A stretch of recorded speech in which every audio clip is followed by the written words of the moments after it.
Through you, I can do anything. I can do all things. 'Cause it's you who gives me strength. And nothing is impossible. Through you, blind eyes are open. Strongholds are broken. I am living by faith. Nothing is impossible. Shalom sahabat muda, berjumpa kembali dengan kami di kelas pembinaan kaum muda. Dan saya tidak sendiri, saya akan memperkenalkan rekan-rekan saya yang lain dalam membahas dari tokoh Daniel. Perkenalkan, nama saya Lena. Dan di sebelah kanan saya ada Alex. Shalom. Dan di sebelah kiri saya ada Daniel. Shalom. Tentunya yang di belakang saya ada Bang Simpson. Shalom.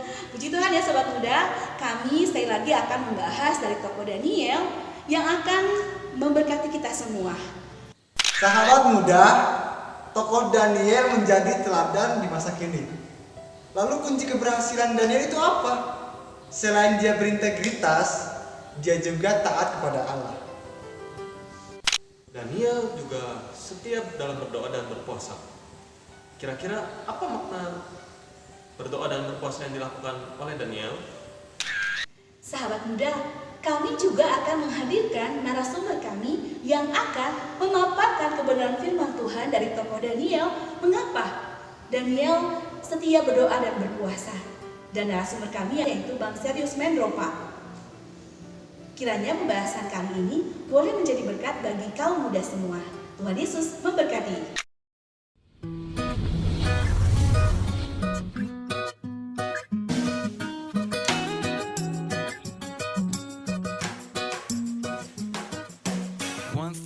Sahabat muda, tokoh Daniel pada kitab Daniel yang terdapat pada kitab Perjanjian Lama adalah seorang tokoh Alkitab yang sangat terkenal karena memiliki karakter yang positif.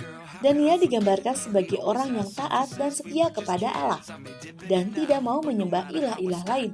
Hal tersebut membuat dia selalu diberkati oleh Allah dan terbebas dari berbagai bahaya. Daniel merupakan keturunan Raja Yehuda dan dari kaum bangsawan, sehingga ia dan beberapa pemuda Yehuda lainnya dibawa ke pembuangan Babel. Daniel dibawa ke pembuangan Babel saat usianya masih muda. All to Jesus I surrender. Sobat muda, kali ini kita akan belajar dari karakter Daniel yang taat berdoa dan berpuasa. Sebelum kita ke pembahasan yang akan dibahas oleh narasumber kita, yaitu Bang Serius Mendropa, kita simak yuk wawancara dari pemuda-pemudi makna berdoa dan berpuasa. I surrender all. I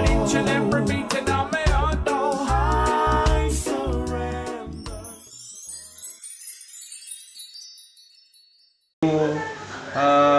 Momen dimana saya membuat ruang quality time gitu, quality time untuk berkomunikasi dengan Tuhan ya. Dan tentunya di dalamnya itu kenapa dikatakan quality time, karena ada kekuatan baru yang dirasakan gitu, terus ada damai sejahtera, ada sukacita yang dinikmati yang nggak bisa ditemukan dimanapun gitu, dan hanya bisa ditemukan ketika meruangkan waktu untuk berdoa. Bagi saya, makna puasa bagi saya secara pribadi adalah ketika kita mengambil satu komitmen untuk merendahkan hati kita dan menahan diri, tidak hanya menahan rasa lapar, tapi pribadi adalah ketika kita mengambil satu komitmen untuk merendahkan hati kita dan menahan diri, tidak hanya menahan rasa lapar, tapi benar-benar kita menundukkan hati kita di bawah kehendak Tuhan Yesus Kristus. Yaitu caranya dengan merenungkan firman Tuhan, mencari tahu kehendak Tuhan, memohon tuntunannya seperti itu, untuk benar-benar mendapatkan apa yang menjadi mau Tuhan. Seperti itu bagi saya sebuah puasa. Berdoa itu adalah bagaimana kita mengucapkan syukur kepada Tuhan setelah apa yang Tuhan sudah kasih kepada kita, juga memberikan ucapan-ucapan yang lain seperti komunikasi lah langsung sama Tuhan ya, kayak ngobrol relax aja gitu sama Tuhan. Dan kalau berpuasa menurut aku adalah bagaimana kita menguasai diri kita sendiri dari kita menahan lapar dengan kita lemah, apakah kita tetap berpaku dengan Tuhan atau menjadikan tubuh kita tuh sebagai tubuh yang lemah aja dan tidak melakukan aktivitas, tapi kita tetap harus bisa mengontrol diri gitu. Jadi menurut aku puasa itu adalah bagaimana kita menahan diri kita untuk menguasai diri kita. Shalom sobat muda, pada hari ini telah hadir di tengah kita yaitu Bang Sirius Mendrova sebagai narasumber untuk kita membahas tokoh Daniel pada hari ini. Namun sebelum itu saya akan memperkenalkan Bang Sirius Mendrova ini sebagai staf bidang akademik di Sekolah Tinggi Alkitab Tiranus. Namun sebelum kita masuk dalam pembahasannya, alangkah baiknya kita berdoa terlebih dahulu. Mari kita berdoa. Terima kasih Tuhan, pada hari ini Engkau boleh mengumpulkan kami di tempat ini untuk kami boleh membahas mengenai kisah Daniel. Sebelum itu kiranya Tuhan tolong kami, biarlah pembahasan kami pada hari ini boleh dapat berjalan dengan baik. Terima kasih, hanya di dalam nama Yesus kami berdoa. Haleluya, amin. Nah, sobat muda, kita akan masuk dalam pembahasan yaitu mengenai tokoh Daniel. Nah Bang, kita kan tahu bahwa tokoh Daniel ini sudah menjadi teladan bagi para pemuda-pemudi. Contohnya itu dari integritasnya, keteladanannya terhadap Allah. Nah, bagaimana untuk kita memaknai doa dan berpuasa tokoh Daniel ini dalam kitab Daniel pasal yang ke-9 ayat 1 sampai ayat yang ke-19. Baik, terima kasih Bang Simpson sudah mengundang saya untuk boleh berbagi di segmen ini. Sobat muda, sesuai dengan apa yang ditanyakan oleh Bang Simpson bahwa bagaimana memaknai doa puasa Daniel. Tapi lebih jauh kita mungkin mau lihat dulu Daniel ini siapa sih? Gitu ya. Kalau kita lihat dalam kitab Daniel ada 12 pasal memuat tentang tulisan Daniel, dan kita lihat di sana bahwa Daniel ini adalah salah seorang buangan yang suku Israel yang dibuang ke Babel gitu. Dan mereka ada di bawah kuasa daripada Raja Nebukadnezar. Ketika Raja Nebukadnezar memerintahkan di waktu itu, pada masa itu untuk mencari para orang-orang muda yang cerdas, lalu kemudian berhikmat ya, untuk nanti dipersiapkan menjadi pejabat di kerajaan Babel begitu. Nah, Daniel terpilih salah satunya bersama dengan 3 orang temannya, yaitu Sadrak, Mesak, dan Abednego. Nanti bisa kita lihat di pasal 1 begitu ya. Nah, Daniel dan teman-temannya ini adalah anak-anak muda yang berintegritas, seperti dari tadi Bang Simpson katakan. Mereka adalah orang-orang yang berintegritas, mereka adalah orang-orang yang cerdas juga, dan berkali-kali di dalam kitab ini dijelasin bahwa mereka adalah penuh dengan roh, ya, dengan roh yang kudus, roh yang maha tinggi, ya, dikatakan sering disampaikan di dalam beberapa kitab begitu, bagi dalam Daniel ini. Jadi artinya kita lihat bahwa Daniel ini adalah memang orang yang bukan hanya berintegritas, bukan hanya orang yang pintar, cerdas, berhikmat, tetapi dia juga adalah beriman kepada Allah. Nah, kalau kita melihat tentang doa daripada Daniel, tadi sebelum kita ke pasal 9, kita lihat di pasal 6 dulu. Di pasal 6 itu kita melihat kisah gua singa. Itu terkenal banget ya. Sobat muda mungkin pasti mengerti dan memahami kisahnya secara detail, bagaimana Daniel dibuang ke gua singa. Ya. Tapi ada hal menarik di sana, bahwa sebelum dia ke gua singa, itu sebenarnya fitnahan yang dibuat karena dia berdoa dan memuji Tuhan 3 kali dalam sehari. Nah, ini hebatnya Daniel. Ini seorang muda yang berdoa dan memuji Tuhan 3 kali dalam sehari. Menjadi pertanyaan bagi sobat muda, apakah kita dengan waktu sedemikian kita lakukan? Jangan-jangan ya doa makan aja. Ya. Dan doa makan pas makan aja ya bersyukur karena makanannya enak mungkin ya begitu. Tapi Daniel sangat berbeda dan ini makanya Bang Simpson katakan tadi ini adalah menjadi teladan. Dan di pasal 9 itu berbicara tentang doa Daniel dalam berpuasa. Ada 4 kerajaan, jadi 4 generasi kerajaan dia berpunya pengaruh. Ini hebat sekali anak muda. Kalau bukan Tuhan, ya mungkin tidak akan bisa seperti ini. Nah, kita lihat di dalam pasal 9 ini itu doa dan puasa. Dia ini berdoa juga benar berpuasa bukan untuk dirinya sendiri, tapi untuk bangsanya yang sudah masuk ke pembuangan. Karena dosa bangsanya, karena dosa orang lain, karena dosa para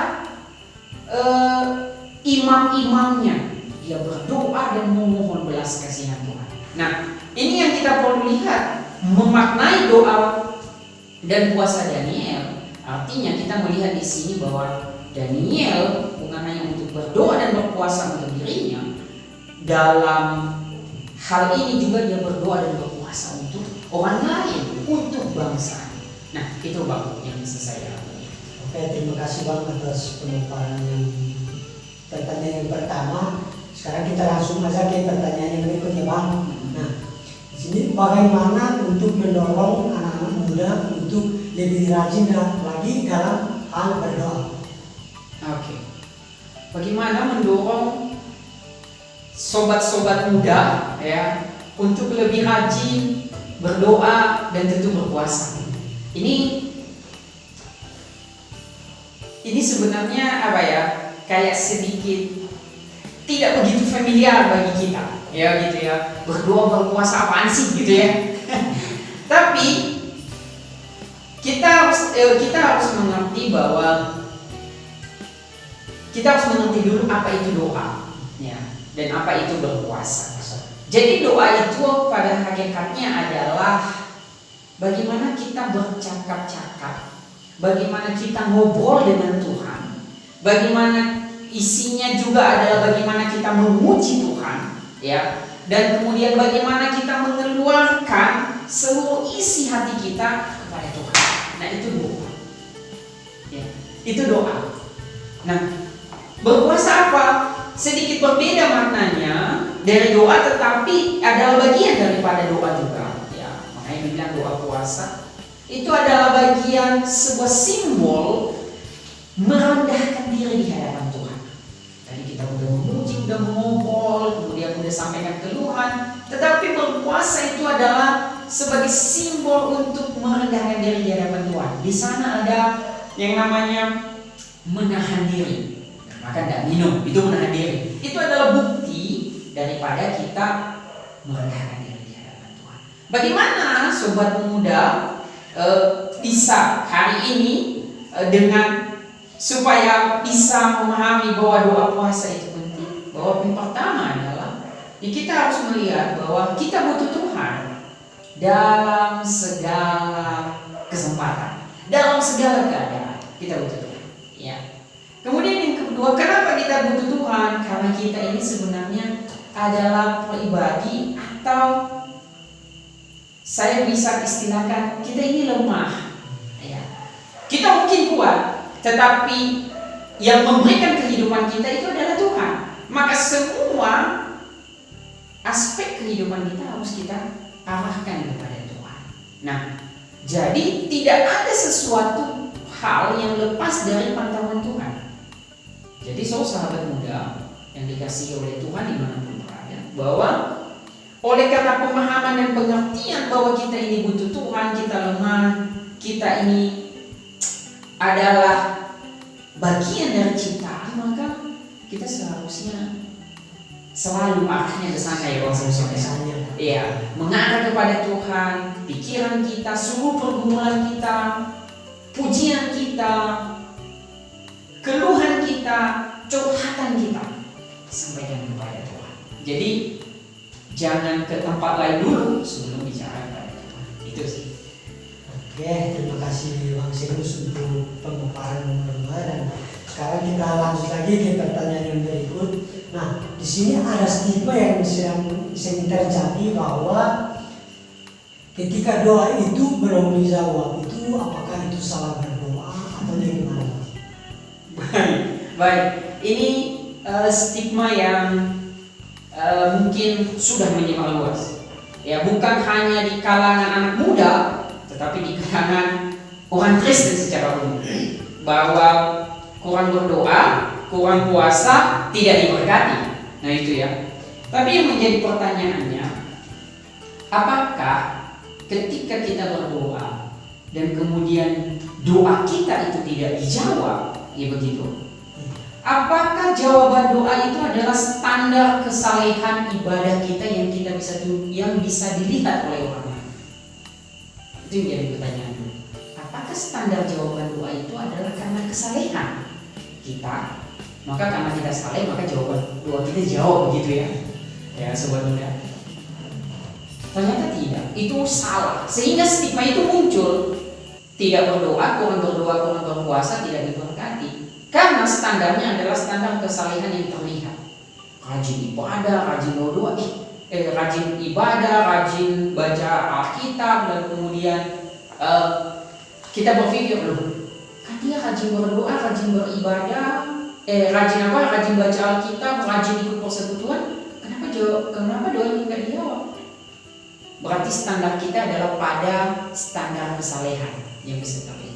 Tetapi standar jawaban doa adalah seharusnya kita tempatkan pada posisi yang benar sesuai dengan firman Tuhan, yaitu pada kedaulatan Allah. Nah, kalau kita sudah berbicara bahwa posisi jawaban doa kita tempatkan pada kedaulatan Allah, maka seharusnya kita tidak punya andil apa-apa. Nah, dan oleh karena itu Bang, saya mau mengajak kita sobat muda melihat satu bagian firman Tuhan dari Yeremia pasal 29 ayat 11. Mungkin Bang Simpson bisa baca buat kita, Bang. Yeremia pasal 29 ayat yang ke-11. Sebab aku ini mengetahui rancangan-rancangan yang ada padaku mengenai kamu. Demikianlah firman Tuhan, yaitu rancangan damai sejahtera dan bukan rancangan kecelakaan, untuk memberikan kepadamu hari depan yang penuh harapan. Oke, lebih lanjut Bang. Minta tolong baca ayat 12-nya Bang. Ayat yang ke-12, dan apabila kamu berseru dan datang untuk berdoa kepadaku, maka aku akan mendengarkan kamu. Saya pikir firman Tuhan ini memberikan jawaban yang lebih jelas tanpa satu penggalian yang lebih dalam begitu. Bahwa dikatakan di sana bahwa Allah mengetahui rancangan-rancangan yang ada padanya mengenai kita, mengenai kamu. Kamu itu ya kita. Ya ada saya, ada Bang Simpson gitu, ada sobat muda, ya. Bahwa Allah itu punya rancangan yang jelas pada kita. Lalu kemudian ayat 12, apabila kamu berseru datang untuk berdoa kepadaku, maka aku akan mendengarkan kamu. Ini adalah janji firman Tuhan. Jadi stigma tadi itu akhirnya menjadi runtuh begitu ya, menjadi gugur bahwa kurang doa, kurang puasa tidak diberkati atau tidak didengar Tuhan. Allah mendengar doa, tetapi menjadi titik daripada temunya bahwa Allah merancang segala sesuatu itu sesuai dengan segala hal yang kita butuhkan itu dia rancang sedemikian baik. Karena untuk apa tadi Bang di ayat 11 itu? Bahwa untuk rancangan damai sejahtera bukan rancangan kecelakaan. Jadi kalau ada sobat muda hari ini berdoa dan belum dijawab, mungkin Tuhan sedang menyiapkan jawaban doa yang terbaik, dan mungkin sobat muda tidak akan menyangka bahwa jawaban doa melebihi dari ekspektasi yang sobat muda pikirkan. Jadi artinya kita tidak meragukan Tuhan atas doa-doa kita. Tuhan pasti menjawab, Tuhan pasti mendengar. Nah, yang kedua, Bang Simpson, saya ingin sampaikan di kesempatan ini bahwa kalaupun Tuhan tidak menjawab, artinya bukan berarti Tuhan tidak mendengar. Itu satu yang ingin saya tegaskan. Dan kedua, kalau Tuhan menjawab, bukan berarti kita menjadi sombong, kita menganggap diri lebih saleh dari orang lain, lebih hebat dari orang lain. Tidak. Tetapi kita akan menjadi semakin merendahkan diri di hadapan Tuhan dan memahami bahwa Tuhan punya kedaulatan, punya rencana atau rencana yang lebih indah. Mungkin hari ini doa kita itu kita doakan, tetapi Tuhan bilang, tunggu sebentar ya, saya ingin membuatnya lebih baik, ya, membuatnya lebih istimewa. Apakah sobat muda tidak mau demikian? Tentu kita menginginkan. Itu Bang. Oke, terima kasih Bang Serius untuk pemaparannya. Nah, sekarang kita akan masuk dalam pertanyaan yang terakhir, Bang. Oke. Nah, di sini, apa yang harus dilakukan para pemuda-pemudi ini jika belum terjawab doanya?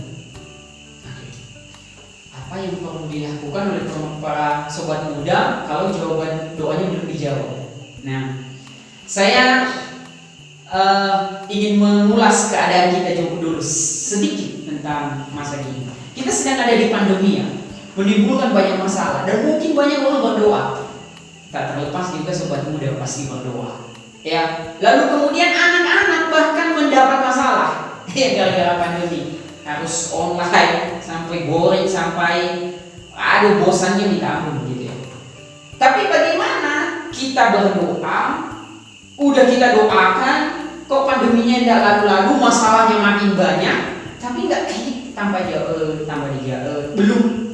belum dijawab. Nah, kita mau lihat.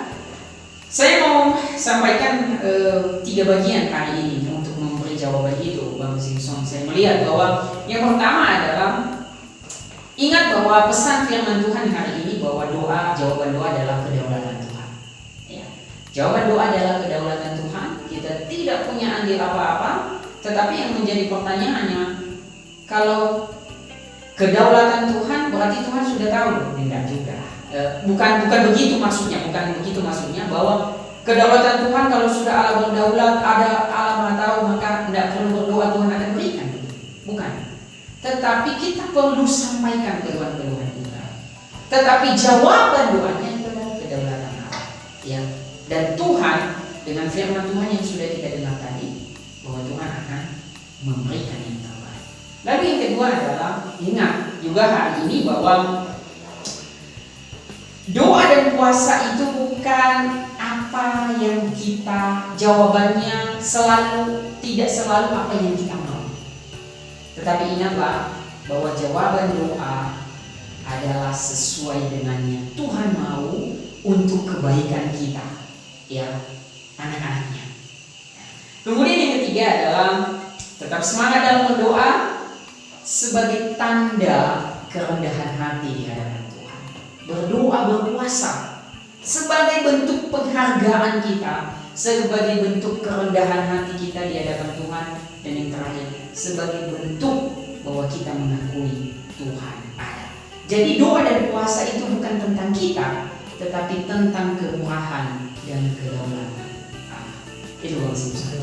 Terima kasih Bang Serius untuk pemaparannya. Kita sudah sama-sama membahas mengenai tokoh Daniel. Tentu sangat memberkati saya dan teman-teman kaum muda. Dan kiranya Tuhan yang memberkati keluarga Bang Serius, memberkati Bang Serius dalam pelayanannya.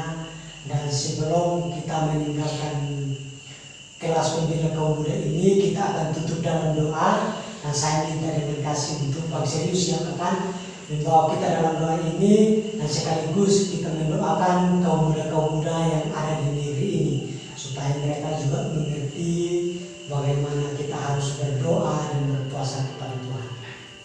Baik, terima kasih Bang Simpson. Baik sobat muda, kita akan tutup segmen kita di dalam doa. Mari kita berdoa.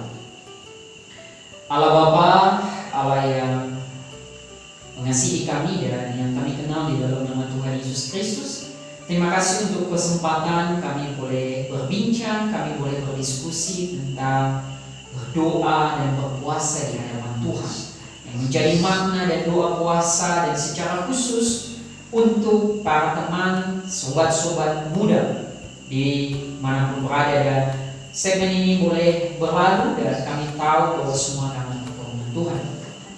kami berdoa kiranya materi yang boleh kami diskusikan di kesempatan hari ini kiranya boleh menolong sobat-sobat muda, menolong kami semua di dalam hal menyampaikan doa, di dalam berdoa, berpuasa di hadapan Tuhan, agar ketika kami berhadapan dengan doa dan puasa kami memahami betul bahwa kami sedang menyampaikan, memuji, menyampaikan keluhan kami, menyampaikan seluruh pergumulan kami di hadapan Allah, dan juga sebagai bagian perendahan diri kami di hadapan Tuhan di dalam doa, kesempatan-kesempatan doa puasa yang kami lakukan.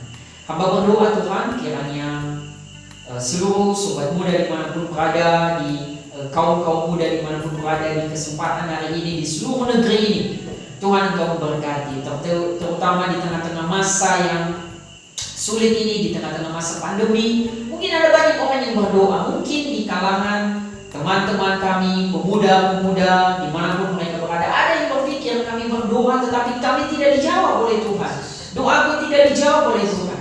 Kami tahu malam hari ini bahwa jawabannya adalah bahwa Allah sedang merancang rancangan yang luar biasa dan istimewa untuk setiap jawaban doa kami dan jawaban doa kami pada standar kedaulatan Tuhan.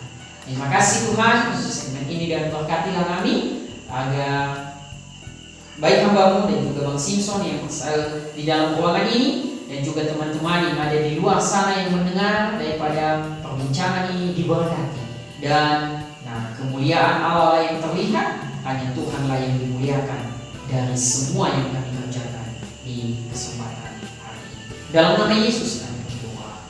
Amin. Amin. Oke, terima kasih Bang atas waktunya. Tuhan Yesus memberkati. Nah, sobat muda, kami akan pamit dari kelas kaum muda ini, dan kiranya pembahasan pada hari ini memberkati sobat-sobat muda semua dimanapun berada. Tuhan Yesus memberkati. Shalom. Shalom.